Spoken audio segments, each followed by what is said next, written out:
Halo agan-agan semua, gimana kabarnya? Baik-baik saja? Kembali lagi bersama saya di channel Asia. Di video kali ini saya akan membahas sebuah film action yang cukup seru dan menegangkan, namun sangat menguras emosi jiwa dan raga. Film ini berjudul Death Sentence tahun 2007, dibintangi Kevin Bacon dan disutradarai oleh James Wan. Kalau kalian pernah nonton film The Conjuring, Insidious, Saw, dan juga Aqua Galon Man, nah James Wan inilah yang jadi sutradaranya. Oke, tanpa banyak cincai, langsung saja kita masuk ke ceritanya, guys.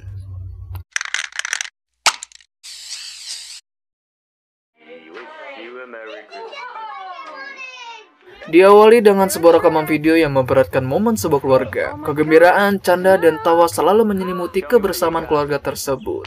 Seiring berjalannya waktu, anak-anak mereka sudah tumbuh besar menjadi anak remaja yang cukup tampan. Dan kisah akan berfokus pada seorang ayah bernama Nick. Dia merupakan seorang pekerja kantoran yang memiliki posisi sebagai eksekutif di perusahaan tersebut. Meskipun memiliki jabatan yang tinggi, orangnya tetap ramah, pembawanya santuy, dan tidak sombong. Seperti yang kita lihat di awal tadi, dia memiliki seorang istri dan 2 orang anak laki-laki. Ini istrinya bernama Helen, lalu ada Brendan anak pertamanya dan juga si bungsu bernama Lucas. Keluarga yang bahagia, hidup berkecukupan, dan rumah yang nyaman. Malam itu juga, Brendan memiliki jadwal tanding bermain hoki, dan dia meminta ayahnya untuk mengantarnya.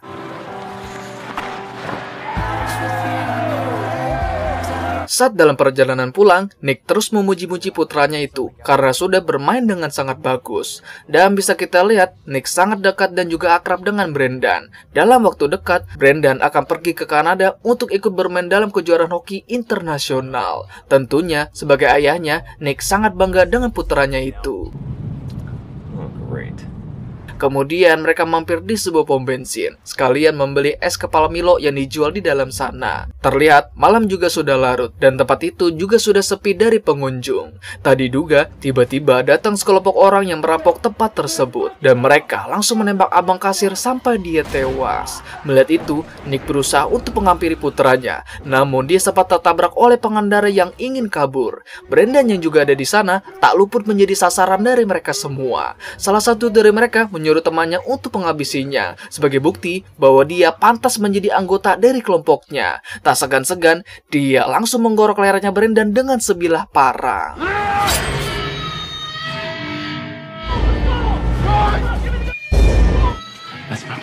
Setelah itu, mereka langsung segera pergi dari sana, meninggalkan temannya yang tadi melukai Brendan. Saat dia mau kabur, Nick berhasil menjatuhkannya dan sempat melihat wajahnya. Kesal karena ditinggal sendirian, dia pun berteriak di tengah jalan, sampai ada mobil yang langsung menabraknya. Dengan cepat, Nick membawa putranya itu ke rumah sakit untuk mendapatkan pertolongan medis. Tak lama, istrinya dengan si bungsu juga datang. Namun, apa yang mereka dapat adalah sebuah kenyataan yang tidak pernah mereka bayangkan. Brendan, sang anak tercinta, dinyatakan meninggal dalam kejadian tersebut. Setelah kematian Brendan, pastinya keadaan di rumah sudah tidak akan seperti dulu lagi. Sedih dan marah menjadi bercampur aduk, dan kematiannya akan menjadi luka mendalam yang tidak bisa dilupakan. Keesokan harinya, Nick bertemu dengan pengacaranya untuk persiapan persidangan nanti. Di sana juga ada seorang detektif yang mengurus kasus pembunuhan tersebut. Faktanya, kejadian tersebut bukanlah perampokan seperti dugaan Nick, melainkan semacam ujian untuk merekrut anggota baru dalam suatu gangster, di mana mereka mencari korban secara acak untuk dibunuh, agar anggota baru mereka bisa mendapatkan pengakuan dan masuk ke dalam kelompok mereka. Ternyata, sama sekali tidak adanya bukti dalam pembunuhan tersebut. Hanya ada Nick sebagai satu-satunya saksi pada kejadian tersebut. Itu berarti akan sangat sulit membawa si pelaku ke dalam penjara. Akan tetapi, pengacaranya punya cara lain yang dapat memberatkan si pelaku. Maka dari itu, Nick diwajibkan untuk memberikan kesaksiannya. Tell him what you told us and identify Darlene in court. Okay? Kemudian persidangan pun dimulai. Diketahui si pelaku bernama Joe Darley. Dan bisa kita lihat tidak ada rasa bersalah sama sekali di wajahnya. Dan kejadian selanjutnya benar-benar mencengangkan. Ketika hakim meminta Nick untuk memberikan kesaksiannya, dia sama sekali tidak memberitahu apapun. Dan beralasan bahwa dia tidak bisa memastikan kalau Joe adalah pelakunya. Alhasil si pelaku dinyatakan tidak bersalah dan dibebaskan dari semua tuntutan. You may return with a bailiff to the home. Setelah persidangan selesai, teman-teman satu gengnya datang menjemputnya, dan mereka sangat bangga dengan apa yang sudah dilakukan Joe.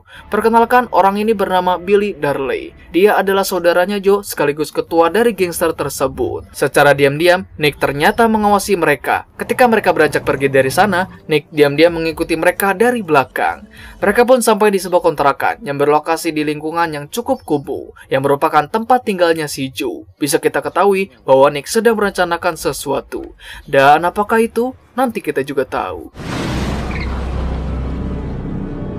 Singkat cerita, malam pun tiba. Terlihat Nick sedang mencari sesuatu di garasinya dan menemukan sebuah pisau yang terlihat masih cukup bagus. Bisa kita tebak, Nick berencana untuk membalaskan dendam kematian putranya. Tadi duga ada si bungsu yang memergokinya, yang ternyata hanya ingin bertanya mengenai kejadian di malam saat Brendan dibunuh. Tak lama kemudian, istrinya juga baru pulang dan menanyakan hasil dari persidangan tersebut. Dia menjawab kalau si pelaku dinyatakan tidak bersalah, akan tetapi penyelidikan akan terus dilanjutkan. Kemudian Nick berpamitan untuk kembali lagi ke kantornya dengan alasan untuk mengambil barangnya yang tertinggal. Yang padahal dia kembali lagi ke kontrakan tempat tinggalnya si Joe. Sebagai orang baik-baik, Nick sebenarnya tidak berani untuk melakukan hal tersebut. Namun demi membalaskan dendam kematian putranya, dia tetap bertekad untuk melakukannya. Nyawa harus dibayar dengan nyawa. Ketika dia ingin masuk ke dalam, tadi duga ada seorang wanita yang sempat mencurigainya. Dirasa sudah aman, Nick segera masuk ke dalam sana. Ketika sedang membuang sampah, Joe dikejutkan dengan kehadiran Nick yang tiba-tiba muncul di hadapannya. Dan di saat itulah, Nick langsung menghajarnya. Terjadi pergulutan hebat di antara mereka berdua, sampai Nick berhasil menikam si Joe sampai dia tewas saat itu juga. Dan hal tersebut membuatnya sangat syok dan ketakutan, karena baru kali ini dia membunuh seseorang dengan tangannya sendiri. Untuk menghindari kecurigaan dari para polisi, dia langsung membuang pisau tersebut ke sebuah sungai. Tanpa dia sadari, ini adalah awal dari malapetaka. Keesokannya, Billy datang ke sebuah bengkel yang merupakan tempat di mana ayahnya bekerja. Ternyata, di balik bengkel tersebut, ayahnya memiliki bisnis penjualan senjata. Dan inilah ayahnya Billy yang bernama Bones Darley. Sebagai seorang ayah, Bones memiliki sifat yang sangat keras terhadap anak-anaknya, di mana sifatnya tersebut juga langsung diturunkan kepada mereka semua. You can get the fuck out of my sight now. Setelah itu, Billy langsung cabut ke base camp tempat gengnya berada. Di sana, teman-temannya bersikap begitu tenang dan tidak seperti biasanya. Salah satu dari mereka pun memberitahunya bahwa adiknya, yaitu si Joe, ditemukan tewas dibunuh oleh seseorang. Di sisi lain, Nick sedang bekerja di kantornya. Namun tak lama, seorang detektif menemuinya, yang ternyata hanya menyampaikan sebuah kabar bahwa orang yang sudah membunuh putranya ditemukan tewas dibunuh oleh seseorang. Yang sebagaimana kita tahu, Nick sendirilah yang sudah membunuhnya. Sementara itu, Billy and the gang berencana untuk mencari orang yang sudah membunuh si Joe. Mereka menduga kalau ini adalah perbuatan dari kelompok lain. Namun, salah satu temannya mengatakan bahwa adiknya melihat seorang pria berpakaian rapi di lokasi kejadian. Yang mana adiknya adalah wanita yang sama yang mencurigai Nick pada malam itu. Billy menebak kalau orang itu adalah Nick yang merupakan ayah dari anak yang dibunuh oleh si Joe. Ternyata, tebakannya itu 100% benar bahwa Nick adalah orang yang sudah membunuh adiknya.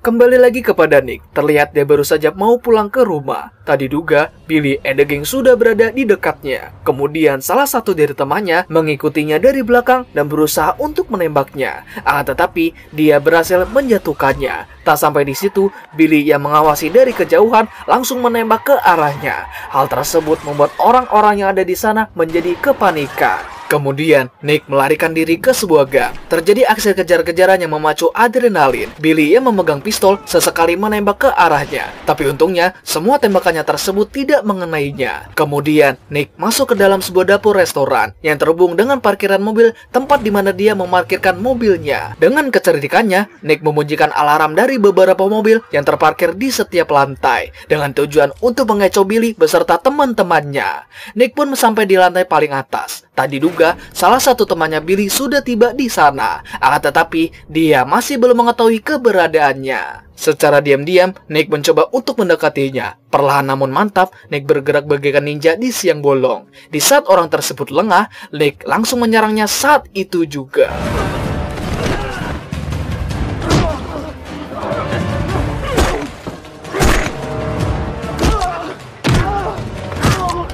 Secara bertubi-tubi, Nick menyerangnya dengan sangat keras, tapi itu tidak cukup untuk menumbangkannya. Sampai mereka berdua bergelut di dalam sebuah mobil merah. Di saat itu juga, Nick melepaskan rem tangan mobil tersebut dan membuatnya berjalan mundur ke arah jurang. Nick pun membelitkan sabuk pengaman ke lehernya, sehingga dia tidak akan bisa bergerak. Ketika mobil tersebut sudah berada di pinggir jurang, dengan cepat, Nick langsung melompat keluar dari mobil tersebut. Sementara dia yang masih ada di dalam langsung jatuh ke bawah.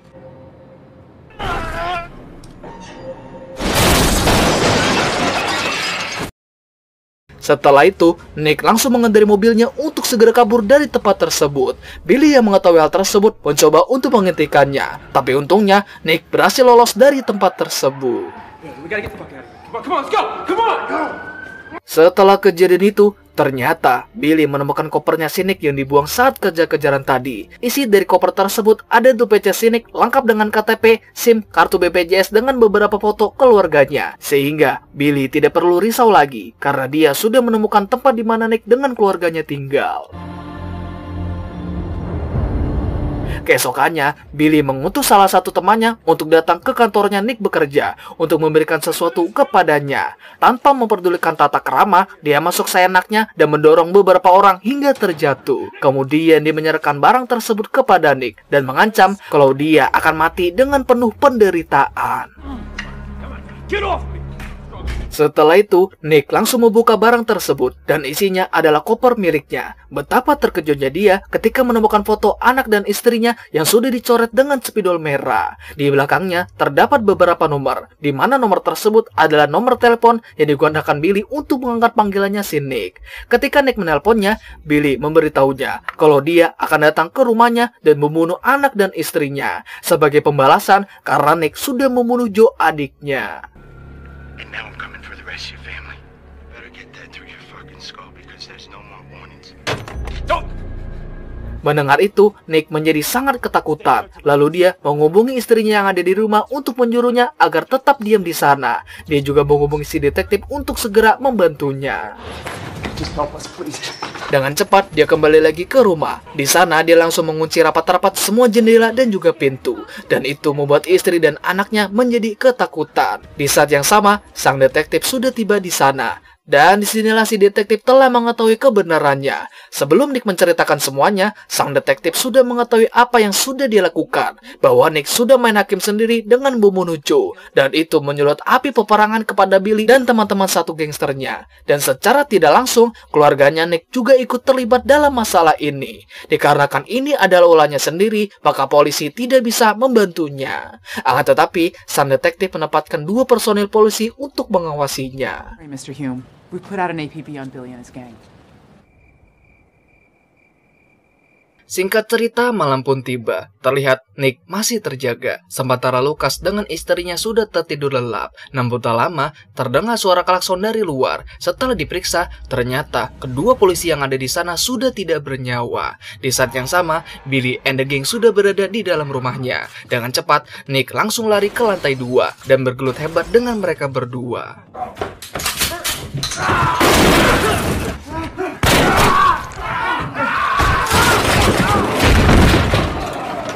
Kemudian mereka membawa Lucas dengan istrinya ke ruang tengah. Di sana sudah ada Billy dengan 5 rekannya. Dan di saat itu juga dia langsung menembak mereka berdua tepat di hadapannya Nick. Tak sampai di situ, dia juga langsung menembak Nick sampai dia tumbang. Setelah kejadian itu, Nick langsung dilarikan di rumah sakit. Untungnya, nyawanya masih bisa diselamatkan. Akhirnya, Nick menyadari kalau perbuatannya ini malah membahayakan nasib keluarganya. Dan sekarang, dia sudah tidak punya siapa-siapa lagi. Namun, si detektif mengatakan kalau Lucas, anak bungsunya, masih bisa diselamatkan. Dan saat ini, dia sedang dalam keadaan koma.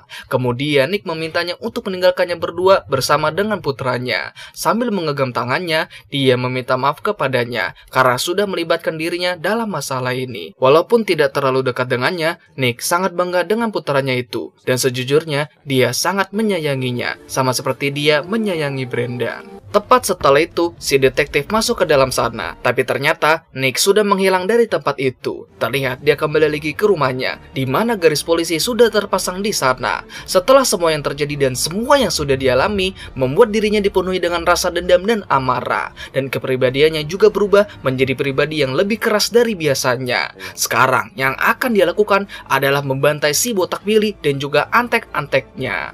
Sebelum itu, Nick menarik seluruh tabungan di rekening miliknya, yang nantinya akan ia gunakan untuk membeli beberapa senjata. Setelah itu, dia datang ke sebuah bar, tempat di mana Billy biasa nongkrong. Di sana, dia memaksa si bartender untuk mengatakan di mana dia bisa menemukan Billy. Dan dia juga memberikan sejumlah uang kepadanya. Karena tidak mau mengatakan apapun, Nick langsung membenturkan kepalanya berkali-kali, sampai dia mengatakan apa yang dia mau. This boy Heck goes crashing at 113, up the block. Setelah itu, Nick datang ke sebuah tempat untuk membeli senjata. Dan di manakah itu? Ya, di tempat ayahnya Billy, yaitu Bones. Awalnya, Bones meremehkannya. Tapi setelah melihat banyak sekali uang yang dibawanya, Bones langsung menunjukkan koleksi senjatanya. Setelah melihat dan mencoba beberapa senjata, Nick memutuskan untuk membeli 2 jenis pistol dan sebuah shotgun laras panjang. Well, that makes you a preferred customer. Ketika dia beranjak pergi dari sana, Bones langsung menghentikannya. Ternyata, dia sudah tahu kalau Nick sedang berencana untuk membunuh Billy anaknya. Dia juga tahu kalau Nick yang sudah membunuh Joe anak termudanya. Sebagai sesama ayah yang juga memiliki 2 orang putra, Bones juga merasakan apa yang dirasakan Nick. Namun yang terjadi, Bones sama sekali tidak menghentikannya dan malah menyuruhnya untuk membunuh Billy. Dia menegaskan kalau Billy sudah tidak menjadi urusannya lagi. Apapun yang sudah Billy lakukan, Bones sama sekali tidak peduli lagi. Go with God. Bag full of guns. Setelah itu, Nick kembali lagi ke garasi rumahnya. Dan ini adalah pertama kalinya dia menggunakan senjata api. Maka dari itu, dia mempelajari tata cara penggunaannya terlebih dahulu, agar tidak mati konyol saat peperangan nanti. Setelah mengisi semua amunisi di senjatanya, dia mencukur seluruh rambutnya sampai menjadi botak, sebagai simbol bahwa dia sudah siap untuk bertempur.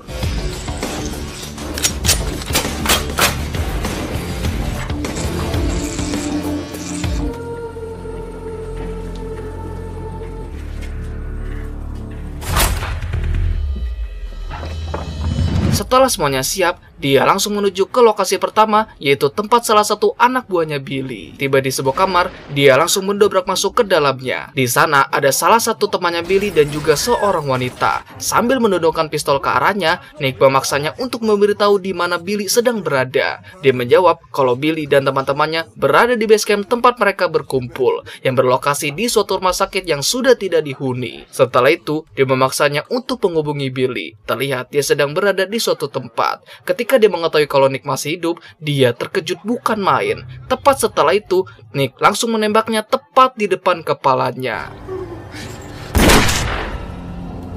Mengetahui hal tersebut, Billy langsung bergegas pergi ke markas gengnya. Tak diduga, ayahnya tiba-tiba mendatanginya. Dia kemari untuk memarahinya sekaligus menghentikannya agar tidak berhadapan dengan Nick. Di balik sifat kerasnya tersebut, Bones ternyata masih peduli dengan putranya dan tidak ingin si Billy mati di tangan Nick. Dan tiba-tiba,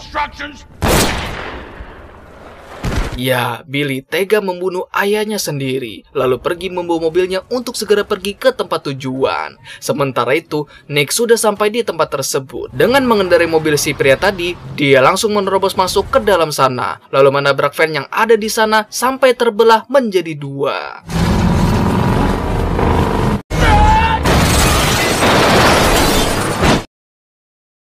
Setelah itu, dia masuk ke dalam bangunan tersebut, lalu menghabisi 2 anggota gangster dengan sangat brutal.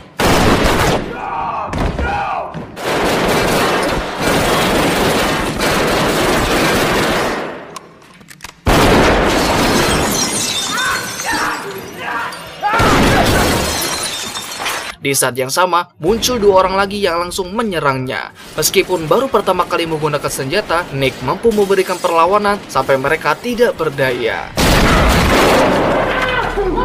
Di sisi lain, Billy baru tiba di lokasi kejadian. Di sana, dia melihat temannya yang sudah ngegoler tidak bernyawa. Sementara itu, Nick dengan 2 orang tadi masuk ke sebuah tempat yang penuh dengan banyak ruangan. Masing-masing dari mereka mencoba untuk tetap tenang sembari mencari satu sama lain. Perlahan namun pasti, mereka semua mengambil langkah demi langkah. Sampai di suatu titik, Nick melihat salah satu dari mereka dan langsung menembaknya sampai menembus tembok. Setelah itu, Nick masuk ke dalam ruangan gereja. Di saat yang sama, Billy dan 1 rekannya tiba-tiba muncul dan langsung menembaknya.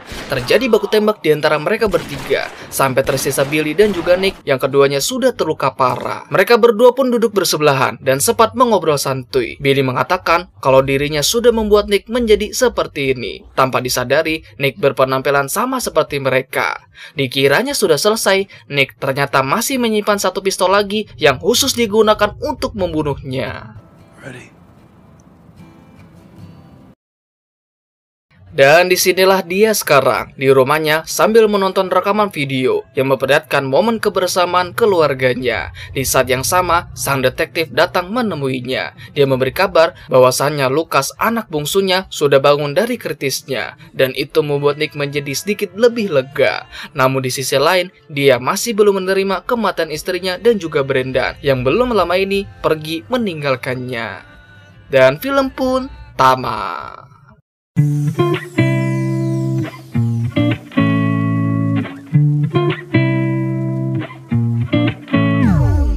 Pesan yang bisa kita ambil dari film ini adalah balas dendam merupakan sesuatu yang sangat tidak dibenarkan karena hanya akan merugikan diri sendiri. Setelah melakukan balas dendam, maka akan lahirlah dendam yang baru pula, dan dendam yang baru tersebut akan mengarah kembali ke diri sendiri.